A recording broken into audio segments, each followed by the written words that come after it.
George Zimmerman, his family, and his handful of would-be supporters have contradicted themselves and each other from the very beginning. Yet no one in the media points this mountain of contradictions out. Now, if it was the Martins who'd had a ton of inconsistencies, do you think the media would have overlooked that? The media is as opposed to arresting Zimmerman as Bill Lee was. The media is also opposed to reporting the deaths of black children because they have their own internal racist ideology, and since the public has forced them to cover this story, they are now retaliating by smearing Trayvon, telling lies, spreading any and all rumors about him off the internet, and reporting them as fact.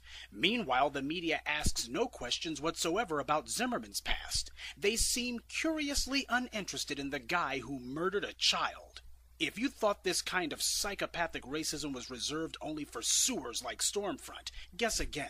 The kind of callous and racist talking points that you thought only existed on internet message boards are coming out of the mouths of the police and the media, boldly saying to the world that when a black life is taken, the real victims are the white guys. Not one reporter has done a full profile of the killer yet. Not one has initiated a media probe of him. Sure, they give you a couple of details about his criminal past, but have they filed any lawsuits to open up those domestic violence cases he was involved in?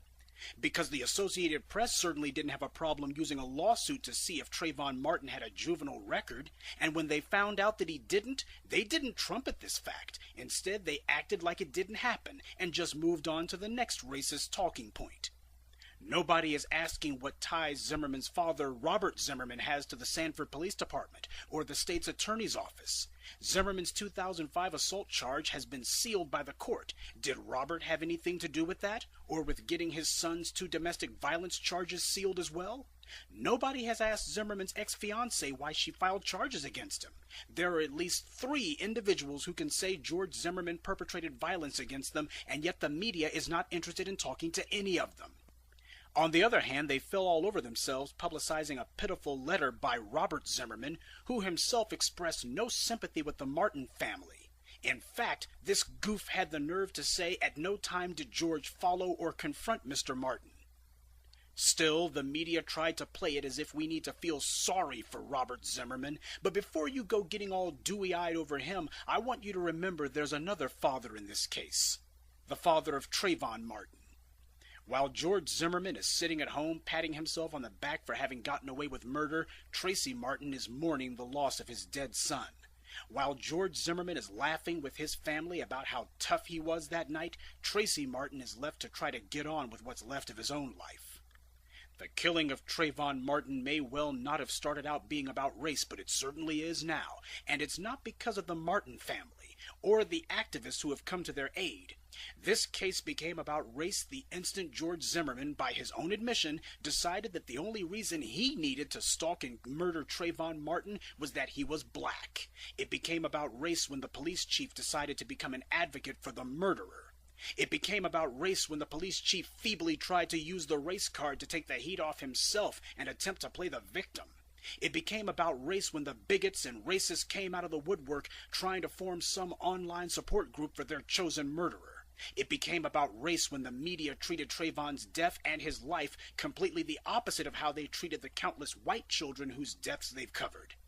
George Zimmerman has already fled his home and gone into hiding, but I imagine right about now the walls are starting to close in on him.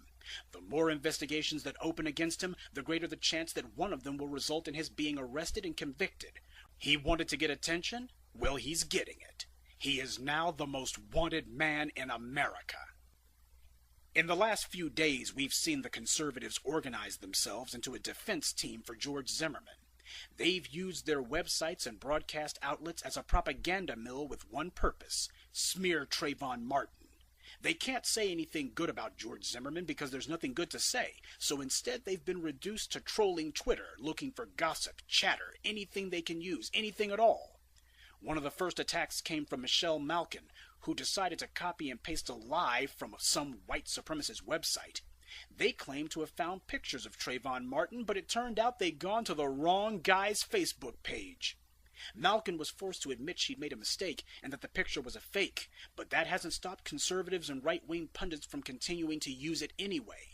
To them, this is war, and they will stoop to any low to win it. And the mainstream media is on the side of the white supremacists. They've covered tons of missing and dead children, but never before have they made the dead child into the focus of the investigation. Never before had they filed lawsuits to find out if the murdered child had a juvenile record. But then again, all the dead children the white media have ever covered have been white. Would your fellow African-American lawmakers be as concerned about this case if Trayvon wasn't black? Actually, the real question is, why is the media never concerned about a dead or missing child unless the child is white? Oh, let me tell you something. We had an incident in my area where a young white female was murdered, and I was just as concerned. Absolutely. I care about all of the children. You know, you can make Brown, this... what was her name? The young lady that got killed. Yes, ma'am. In Orange County. What was her name? Yeah, the young lady that got killed. No, the point of the matter is... Have you ever seen the media interrogate the sheriffs or police chiefs as to whether they can remember the tons of missing and dead black children that they never looked for? And this media whore is doing so as if Congresswoman Brown had committed a crime. A black child is murdered, and CNN is resentful that they have to cover the story, because after all, we never get to hear about all those murdered or missing white children, do we?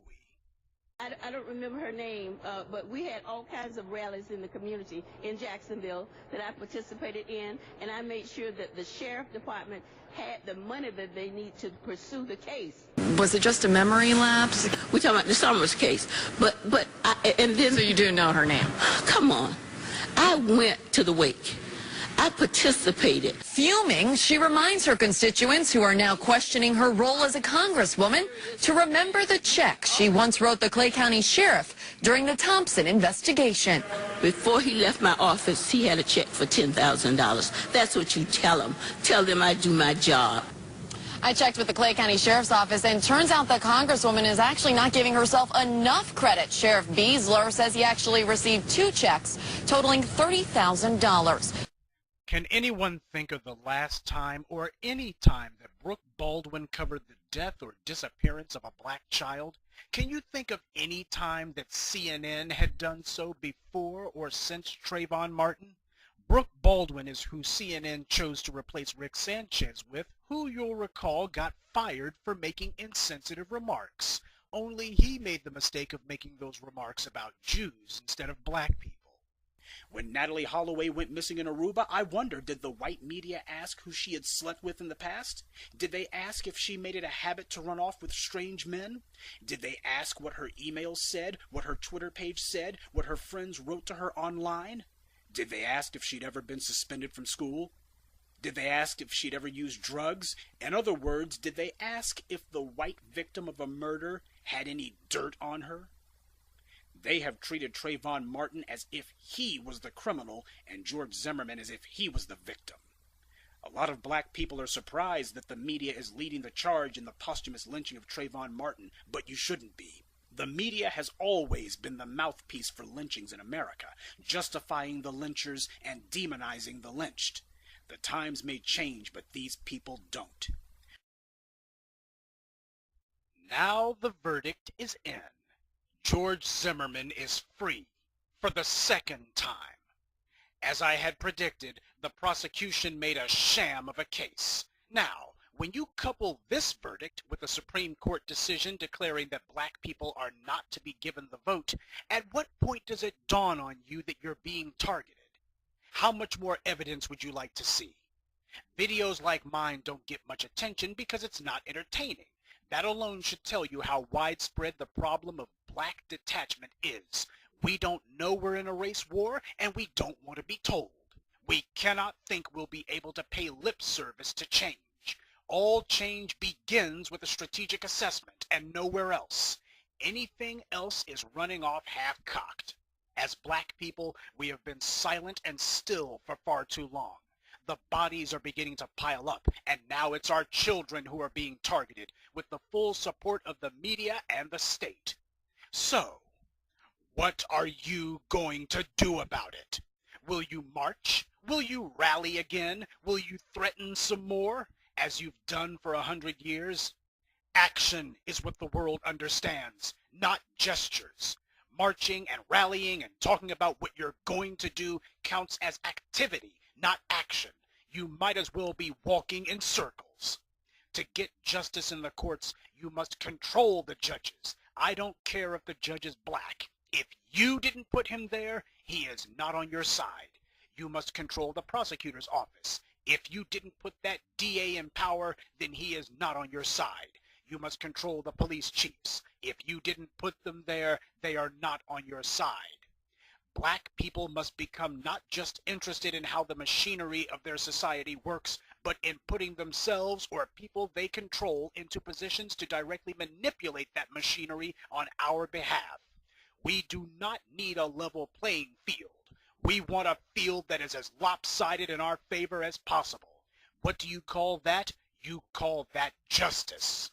As long as our priority is Xbox, NFL, and the Real Housewives of whatever, we are merely on a mass death watch, waiting until some cop or sufficiently bold non-black civilian decides to run up on us with a gun. The reason Trayvon Martin lies dead and his killer has walked free is because Trayvon Martin's people have no power. Trayvon's people are divided and distracted. We don't have the mentality of an army, we have the mentality of self-obsessed hoochie mamas. We are unable to take the hard line against white supremacy because too many of our women, and this includes black mothers for the last 50 years, have been totally dependent on white males for every crumb of their daily bread. They desperately crave to be the pet Negro, even if it kills us all. Our women have totally separated themselves from their own people and taken refuge in a dream world where they can all be some white man's pet slut if they try hard enough. So black women will be of no help or use in the war for African liberation. Get over it. Black men must pursue a group policy of black first, and that policy must be a hyper-aggressive one. It begins with the personal standards we have towards one another. From there, it will naturally extend to all others we come into contact with. I say black first because no one else does. White people don't have to say white first with their mouths. They say it with their actions every single day, as do Asians and Hispanics. The only people who seem to have a problem with putting their own selves first are the people at the bottom, which explains why they're at the bottom. Yes, we must come together. We should have done it 150 years ago, but we cannot and must not rally behind a man, rather behind a unifying group ideology. And there is only one code that can give us prosperity and security and unity. One creed that promises to defend us from our enemies and to gain retribution on any who attack us. One motto that sums up our mentality, actions, and motivations. That simultaneously tells us what to do and how to do it. Black first.